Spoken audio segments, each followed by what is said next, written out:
Too often, our anti-Semites and those who hate Israel point to the United Nations as proof that Israel is a country that violates international law.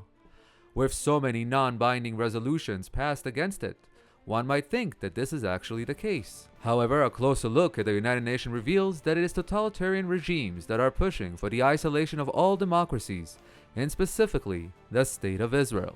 The United Nations General Assembly is made up of 194 countries, with roughly 40% being considered democracies. Each country, no matter the size, has equal weight in votes. With a huge number of Muslim countries and many small third world countries, one is not surprised by the obsession that the General Assembly of the United Nations has with delegitimizing the State of Israel. These very nations that deny democratic rights to their people abuse the United Nations democratic forums to advance their interests. The largest group in the United Nations comprised members from 120 members strong bloc known as the Non-Aligned Movement. Since 2012, the bloc has been chaired by Iran, which has used its position to marginalize Israel. A number of anti-Israel resolutions passed this week at the United Nations, ahead of next week's anniversary of November 29, 1947 UN vote to partition the British Mandate of Palestine into two states, a decision that was accepted by the Jews and rejected by the Arab nations. 20 resolutions are to be proposed at the meeting, including ones calling for the Palestinians' right of return, placing responsibility for terror on Israel, and accusing Israel of changing the status quo at the Temple Mount compound. There is no mention of any terrorist attacks against Israeli civilians, which to date have killed 24 Israelis and injured hundreds. The UN Human Rights Council, which replaced the Commission of Human Rights in March 2006, has continued its predecessor's extreme focus and biased treatment of issues relating to Israel. So who are some of the countries that are judge and jury against Israel? We're talking Syria, Libya, North Korea, and other enlightened beacons of democracies. Please note the sarcasm. In 2007, Sudan chaired committees overseeing human rights at the UN.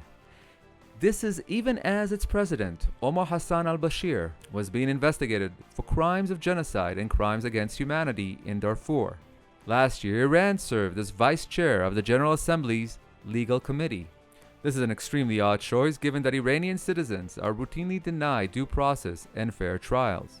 Knowing this history, perhaps we shouldn't be surprised that in the 2014-15 session alone, the UN Assembly adopted about 20 resolutions that are critical of Israel. While the human rights situations in Iran, Syria, and North Korea merited just one condemnation apiece. This is at a time when Bashar al-Assad's Syrian government was dropping bombs on innocent Syrian civilians, killing hundreds of thousands of people. This is at a time when Saudi Arabia was using flogging and beheadings on its everyday citizens. The Middle East is too often an inhumane place for women, minorities, and the gay and lesbian community. Yet in this sea of madness, it is Israel that stands in the face of radical Islam, totalitarian governments, and those regimes that undermine democratic societies. Yet in the jihadi-filled halls of the United Nations, it is Israel that is singled out and attacked for carrying the torch of civil liberties and democracy. The reality is that Israel was singled out before taking over the West Bank. When Palestinians lived under Egyptian and Jordanian occupation prior to the 1967 war, they had no civil or social rights. They lived in deplorable conditions, and now one condemnation was levied at these countries by the Arab bloc in the UN. As long as Western democracies turn a blind eye to the ridiculous and comical reality of the United Nations, the United Nations will continue to be a fertile ground for anti-Semitic attacks on Israel and democratic and Western values. The fate of democratic societies around the world should not be placed in the hands of nations where the word democracy is not even a part of their vocabulary. For TheRebel.Media, I'm Igal Hecht.